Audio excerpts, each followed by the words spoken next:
ಕಾಫಿನಾಡಿನ ಅರಳುಗುಪ್ಪೆ ಗ್ರಾಮದಲ್ಲಿ ಇಂದು ವಿಧಿಯ ಕ್ರೂರ ಆಟಕ್ಕೆ 4 ಮುಗ್ಧ ಜೀವಗಳು ಬಲಿಯಾಗಿವೆ. ಸಂಬಂಧಿಕರ ಮನೆಗೆ ಅತಿಥಿಗಳಾಗಿ ಬಂದು ಕುಣಿದು ಕುಪ್ಪಳಿಸುತ್ತಿದ್ದ ಮಕ್ಕಳ ಬಾಳಿನಲ್ಲಿ ವಿಧಿ ಮೃತ್ಯುವಿನ ರೂಪದಲ್ಲಿ ಬಂದೆರಗಿದೆ. ಕೆರೆಯಲ್ಲಿ ತೇಲುತ್ತಿದ್ದ ಬಾತುಕೋಳಿಯನ್ನ ಹಿಡಿಯುವ ಹಂಬಲ ಆ ಪುಟಾಣಿಗಳ ಪಾಲಿಗೆ ಕೊನೆಯ ಆಸರೆಯಾಗಿದೆ.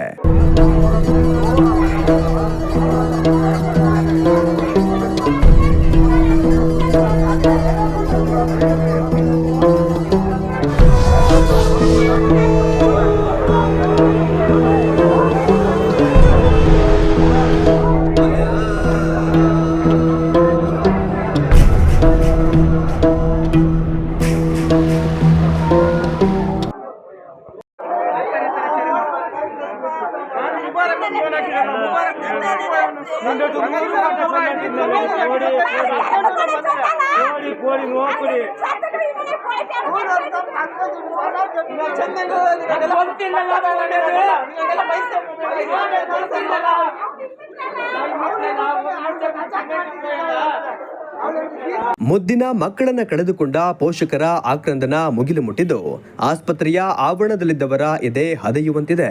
ಸ್ಥಳಕ್ಕೆ ಆಗಮಿಸಿದ ಗ್ರಾಮಾಂತರ ಪೊಲೀಸರು ಘಟನೆಯ ತನಿಖೆ ನಡೆಸುತ್ತಿದ್ದು ಮಂದಹಾಸ ಇರಬೇಕಿದ್ದ ಮನೆಯಲ್ಲಿ ಇಂದು ಮೌನ ಮತ್ತು ಕಣ್ಣೀರು ಮಾತ್ರ ಬಾಕಿಯಾಗಿದೆ.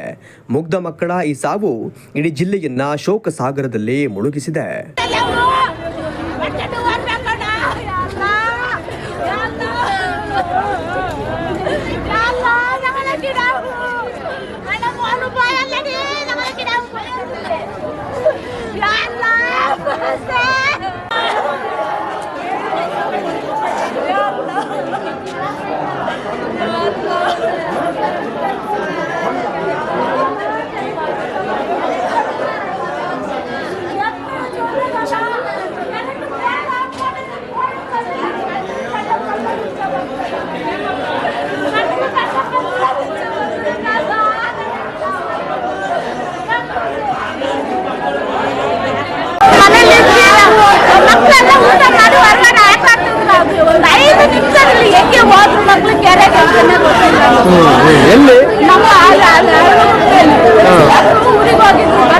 ಊಟ ಮಾಡಿ ಹೊರಗಡೆ ಹಗ್ಗದಲ್ಲಿ ಆಟ ಆಡ್ತಿದ್ವಿ.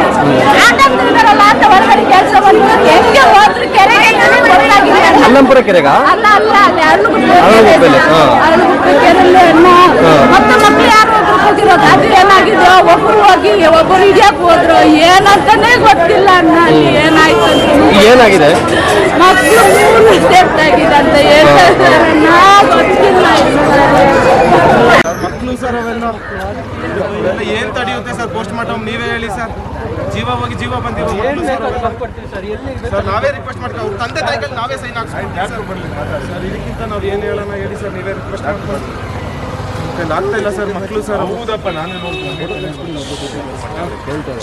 ನೀರಿಗಿಳಿದ ಮಕ್ಕಳು ಆಳದ ಅರಿವಿಲ್ಲದೆ ಒಬ್ಬರನ್ನೊಬ್ಬರು ಹಿಡಿಯಲು ಹೋಗಿ ಕೆರೆಯ ಒಡಲಲ್ಲಿ ಮರೆಯಾಗಿದ್ದಾರೆ. ಮಹಾದಿಯಾ, ಅರ್ನೂಸ್, ನಾಯೂಸ್ ಮತ್ತು ಅಬ್ದುಲ್ ರೆಹಮಾನ್ ಎಂಬ 5 ರಿಂದ 10 ವರ್ಷದೊಳಗಿನ ಈ ಕಂದ ಮಗಳು ಲೋಕದ ಜ್ಞಾನ ತಿಳಿಯುವ ಮೊದಲೇ ಇಹಲೋಕ ತ್ಯಜಿಸಿದ್ದಾರೆ. 4 ವರ್ಷದ ಪುಟ್ಟ ಬಾಲಕ ಅರ್ಮನ್ ಮಾತ್ರ ಅದೃಷ್ಟವಶಾತ್ ಸಾವಿನ ದವಡೆಯಿಂದ ಪಾರುಗಾಣಿದ್ದು ಆಸ್ಪತ್ರೆಯಲ್ಲಿ ಚಿಕಿತ್ಸೆ ಪಡೆಯುತ್ತಿದ್ದಾನೆ.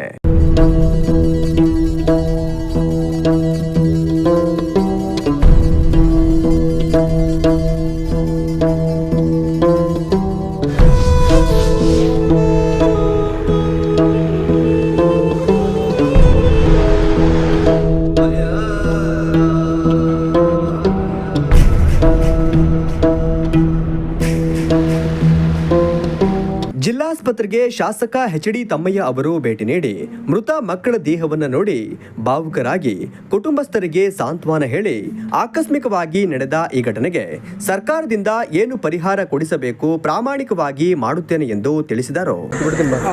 ಬಹಳ ನೋವಿನ ದಿನ. ಚಿಕ್ಕಮಗಳೂರು ತಾಲೂಕು ನಮ್ಮ ಅಲ್ಲಂಪುರ ಪಂಚಾಯಿತಿ ವ್ಯಾಪ್ತಿಯ ನಮ್ಮ ಬ್ಯಾಗಡಹಳ್ಳಿ ಪಕ್ಕ ಅರಳುಗುಪ್ಪೆ ಹತ್ರ 5 ಜನ ಮಕ್ಕಳು ಕಾಲು ಜಾರಿ ನೀರಲ್ಲಿ ಬಿದ್ದು ಅದರಲ್ಲಿ 4 ಜನ ಮಕ್ಕಳು ತೀರೋಗಿದೆ. 3 ಗಂಡು ಮಕ್ಕಳು, ಒಬ್ಬರು ಹೆಣ್ಮಗಳು, ಒಂದು ಮಗು ಸೀರಿಯಸ್ ಇದೆ, ಆಸ್ಪತ್ರೆಗೆ ಟ್ರೀಟ್ಮೆಂಟ್ ಕೊಡ್ತಾಯಿದ್ದಾರೆ. ಈಗಾಗಲೇ ಮೊದಲು ನಾನು ಯಾವ ಮಗು ಬದುಕಿದೆ ಆ ಮಗುಗೆ ಆದಷ್ಟು ಬೇಗ ಒಳ್ಳೆಯ ಚಿಕಿತ್ಸೆ ಕೊಟ್ಟು ಆ ಮಗುಗೆ ತೊಂದರೆ ಆಗದಂಗೆ ನೋಡ್ಕೊಳ್ಳೋದಕ್ಕೆ ಡಾಕ್ಟ್ರಿಗೆ ಸೂಚನೆ ಕೊಟ್ಟಿದ್ದೀನಿ. ಇನ್ನು 4 ಜನ ಮಕ್ಕಳು ನೋಡಿದಾಗ ತುಂಬ ನೋವಾಗಿದೆ. ಇವಳು ಹೆಣ್ಮಗಳು, 3 ಗಂಡು ಮಕ್ಕಳು. ಅವರ ಅಗಲಿಕೆಯ ಈ ಒಂದು ಆಕಸ್ಮಿಕವಾಗಿ ಆಗಿರ್ತಕ್ಕಂಥ ಈ ಘಟನೆ, ಆಕಸ್ಮಿಕವಾಗಿ ಮಕ್ಕಳು ಆಗಿರೋದನ್ನ ನೋವು ನಮಗೂ ತಡ್ಕೊಳಕ್ಕಾಗ್ತಾಯಿಲ್ಲ. ಆ ನೋವಿನ ಭರಿಸೋ ಶಕ್ತಿನ ಆ ಕುಟುಂಬದವ್ರಿಗೆ ಕೊಡಲಿ.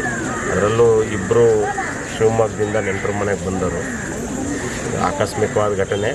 ನಾನು ಸರ್ಕಾರದಿಂದ ಆಕಸ್ಮಿಕವಾಗಿರೋ ಘಟನೆಗೆ ಅವ್ರಿಗೇನು ಸೂಕ್ತ ಪರಿಹಾರ ಕೊಡಿಸ್ತೇನೆ. ಅದೆಲ್ಲಕ್ಕಿಂತ ಹೆಚ್ಚಾಗಿ ಈ ರೀತಿಯ ಕೆರೆಗಳು, ಈ ರೀತಿಯ ಸೇಫ್ಟಿ ಇಲ್ಲದಿರ್ತಕ್ಕಂಥ ನೀರಿರೋ ಜಾಗ ಯಾವುದಿದೆ, ನಾನು DC ಅವರಿಗೆ ಈಗಾಗಲೇ ಮಾತಾಡಿದ್ದೀನಿ. ಅದನ್ನು ಪರಿಶೀಲನೆ ಮಾಡಿ ಅಲ್ಲಿಗೆ ಮಕ್ಕಳುಗಳು ಹೋಗ್ದಂಗೆ ಇನ್ನು ಮುಂದಾದ್ರೂ ತಡೆಯೋ ಪ್ರಯತ್ನವನ್ನು ಮಾಡೋದಕ್ಕೆ ಮಾಡ್ತೀನಿ. ಅಂದರೆ ತುಂಬ ಜಾಗಗಳಿದ್ದಾವೆ ಈ ಥರ. ಹೆಂಗೆ ಈ ಮಕ್ಕಳು ಅಲ್ಲಿಗೆ ಹೋದು ಅನ್ನೋದೇ ಆಶ್ಚರ್ಯ. ಅವ್ರ ಪೋಷಕರಿಗೂ ಗೊತ್ತಿಲ್ಲ. ಮಕ್ಕಳು ಮನೆಯಲ್ಲಿ ಇದ್ದಾವೆ, ಆಟ ಆಡ್ತಿದ್ದಾರೆ ಅಂತ ತಿಳ್ಕೊಂಡಿದ್ದಾರೆ. ಅವು ಅಲ್ಲಿ ಹೋದಾಗ ಆಕಸ್ಮಿಕವಾಗಿದ್ದು ಮುಂಜಾಗ್ರತೆ ಕ್ರಮವಾಗಿ ಇನ್ನು ಜಿಲ್ಲಾಡಳಿತ ಈ ರೀತಿ ಯಾವ್ದಾದ್ರು ಜಾಗಗಳಿದ್ದರೂ ಅಲ್ಲಿಗೆ ಮಕ್ಕಳು ಹೋಗ್ದಂಗೆ ತಡೆಯೋ ಪ್ರಯತ್ನ ಮಾಡಬೇಕು ಅಂತ ಜಿಲ್ಲಾಡಳಿತಕ್ಕೆ ಸೂಚನೆ ಕೊಟ್ಟಿದ್ದೀನಿ. ಮತ್ತೊಮ್ಮೆ ಆ ಮಕ್ಕಳನ್ನ ಅಗಲಿಕೆಯ ನೋವನ್ನು ಭರಿಸುವ ಶಕ್ತಿಯನ್ನು ಆ ಕುಟುಂಬಕ್ಕೆ ಪರಮಾತ್ಮ ನೀಡಲಿ ಅಂತೇಳಿ ನಾನು